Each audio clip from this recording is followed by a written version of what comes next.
श्री स्वामी समर्थ सिंह राशी 16 ते 30 मे पंधरवड्याचे राशी भविष्य। नमस्कार मित्रांनो, आपल्या आवडत्या चॅनलवर तुमचे मनापासून स्वागत आहे। या पंधरवड्यात तुमच्या नेतृत्व गुणांना योग्य संधी मिळणार आहे का?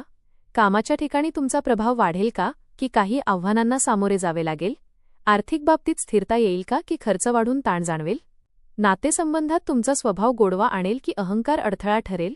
चला जाणून घेऊया सिंह राशीसाठी हा काळ नेमका काय घेऊन येतोय। आपल्याला जर हे राशी भविष्य आवडले तर आपल्या मित्रांसोबत नक्की शेअर करा आणि कमेंटमध्ये श्री स्वामी समर्थ लिहायला विसरू नका। हा पंधरवडा सिंह राशीसाठी आत्मविश्वास, प्रतिष्ठा आणि जबाबदाऱ्यांचा संगम घेऊन येणारा आहे। सुरुवातीपासूनच तुमच्या व्यक्तिमत्वाचा प्रभाव आजूबाजूच्या लोकांवर जाणवेल। तुम्ही घेतलेले निर्णय आणि केलेली कृती इतरांसाठी मार्गदर्शक ठरू शकतात। या काळात तुम्हाला स्वतःला सिद्ध करण्याची अनेक संधी मिळतील। काही नवीन कामे किंवा प्रकल्प तुमच्यावर सोपवले जाऊ शकतात, ज्यामुळे तुमची क्षमता अधिक खुलून येईल। मात्र या सगळ्यात अहंकार टाळणे खूप महत्त्वाचे आहे। काही वेळा परिस्थिती तुमच्या अपेक्षेप्रमाणे घडणार नाही, त्यामुळे थोडी निराशा येऊ शकते। पण संयम आणि सकारात्मक दृष्टिकोन ठेवल्यास तुम्ही त्या अडचणींवर सहज मात करू शकता। घरगुती वातावरणात थोडे चढउतार जाणवतील, पण तुमच्या समजूतदार स्वभावामुळे ते नियंत्रणात राहतील। एकंदरीत हा काळ तुमच्यासाठी स्वतःची ओळख अधिक मजबूत करण्याचा आहे। करिअर आणि व्यवसाय। करिअरच्या दृष्टीने हा पंधरवडा तुमच्यासाठी खूप महत्त्वाचा ठरणार आहे। कामाच्या ठिकाणी तुमची उपस्थिती आणि निर्णयक्षमता सर्वांचं लक्ष वेधून घेईल। तुम्हाला नेतृत्व करण्याची संधी मिळेल आणि तुम्ही ती योग्य प्रकारे पार पाडाल। वरिष्ठ तुमच्या कामावर समाधानी असतील आणि काही ठिकाणी तुमच्यावर विश्वास ठेवून मोठ्या जबाबदाऱ्या दिल्या जाऊ शकतात। मात्र या काळात कामाचा ताणही वाढेल, त्यामुळे वेळेचे व्यवस्थापन करणे खूप गरजेचे आहे। सहकाऱ्यांसोबत थोडे मतभेद होण्याची शक्यता आहे, विशेषतः तुमच्या ठाम स्वभावामुळे। त्यामुळे संवाद साधताना थोडी मृदुता ठेवणे फायदेशीर ठरेल। व्यवसाय करणाऱ्यांसाठी हा काळ विस्ताराचा आहे। नवीन संधी मिळतील, पण जोखीम घेताना विचारपूर्वक पावले उचला। योग्य नियोजन केल्यास मोठा फायदा मिळू शकतो।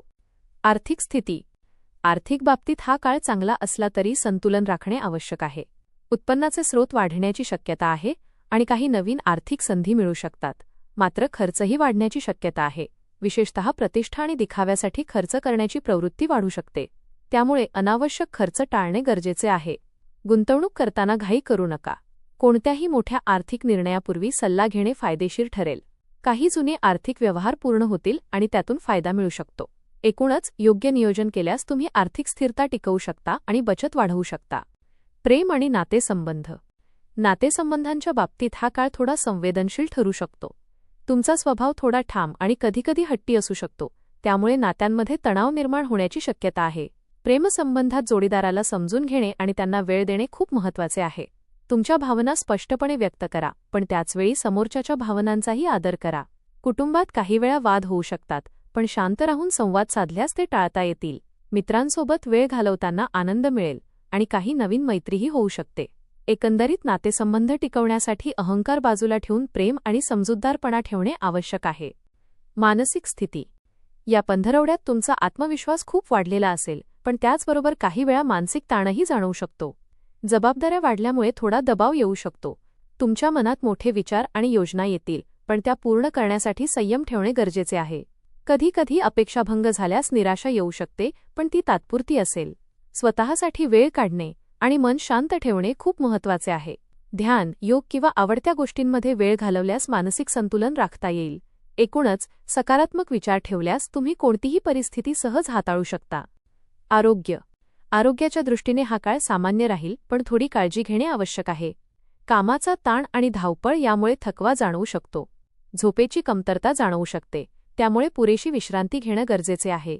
आहारावर नियंत्रण ठेवा आणि जास्त तिखट किंवा तेलकट पदार्थ टाळा। हृदयाशी संबंधित किंवा रक्तदाबाच्या तक्रारी असतील तर विशेष काळजी घ्या। नियमित व्यायाम आणि योग केल्यास ऊर्जा टिकून राहील। एकूणच थोडी काळजी घेतल्यास तुम्ही निरोगी राहू शकता। उपाय। रविवारी सूर्यदेवाला अर्घ्य द्या। ओम घृणी सूर्याय नमः मंत्राचा जप करा। गव्हाचे किंवा तांदळाचे दान करा। गरजूंना मदत करा। हा पंधरवडा सिंह राशीसाठी केवळ प्रगतीचा नाही, तर स्वतःची खरी ताकद ओळखण्याचा आणि ती योग्य दिशेने वापरण्याचा काळ ठरणार आहे। या काळात तुमच्यातील नेतृत्व गुण, आत्मविश्वास आणि निर्णयक्षमता ठळकपणे समोर येईल। अनेक प्रसंगी लोक तुमच्याकडे मार्गदर्शनासाठी पाहतील, त्यामुळे तुमच्यावर जबाबदाऱ्या वाढतील। तुमच्यासाठी ही एक अशी वेळ आहे जिथे मी आणि आपण यामध्ये समतोल साधणे खूप महत्त्वाचे ठरेल। फक्त स्वतःचा विचार न करता इतरांच्या भावनांचीही कदर केल्यास तुम्ही अधिक मोठे यश मिळवू शकता. काही वेळा तुमच्या अपेक्षेप्रमाणे गोष्टी घडणार नाहीत, पण त्यातूनच तुम्हाला नवीन शिकायला मिळेल. कामाच्या बाबतीत तुम्हाला स्वतःला सिद्ध करण्यासाठी उत्तम संधी मिळेल. तुमची मेहनत आणि आत्मविश्वास तुम्हाला पुढे नेईल, पण त्याचबरोबर संयम आणि सातत्य ठेवणे तितकेच आवश्यक आहे. आर्थिक बाबतीतही स्थिरता येईल, पण दिखाव्याच्या किंवा प्रतिष्ठासाठी होणारा खर्च टाळणे खूप गरजेचे आहे. नातेसंबंधांच्या बाबतीत हा काळ तुम्हाला एक महत्त्वाचा धडा शिकवू शकतो. प्रेम आणि आदर हे अहंकारापेक्षा नेहमीच मोठे असतात. जर तुम्ही थोडी मृदुता आणि समजूतदारपणा दाखवला तर नात्यांमध्ये अधिक गोडवा निर्माण होईल. आरोग्याच्या दृष्टीने स्वतःकडे दुर्लक्ष करू नका. तुम्ही जितके कामाला महत्त्व देता तितकेच शरीर आणि मनालाही विश्रांती देणे आवश्यक आहे. थोडक्यात सांगायचं तर हा पंधरवडा तुमच्यासाठी आत्मविश्वासाला संयमाची जोड देत नेतृत्वातून यश आणि आदर दोन्ही मिळवण्याचा आहे. हा पंधरवडा सिंह राशीसाठी आत्मविश्वास, जबाबदारी आणि स्वतःला सिद्ध करण्याचा काळ आहे. तुम्हाला अनेक संधी मिळतील, पण त्या योग्य प्रकारे हाताळणे महत्त्वाचे आहे.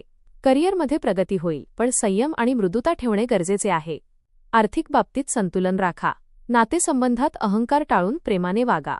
एकूणच हा काळ तुमच्यासाठी नेतृत्व दाखवून यश मिळवण्याचा आणि स्वतःची ओळख अधिक मजबूत करण्याचा आहे. धन्यवाद.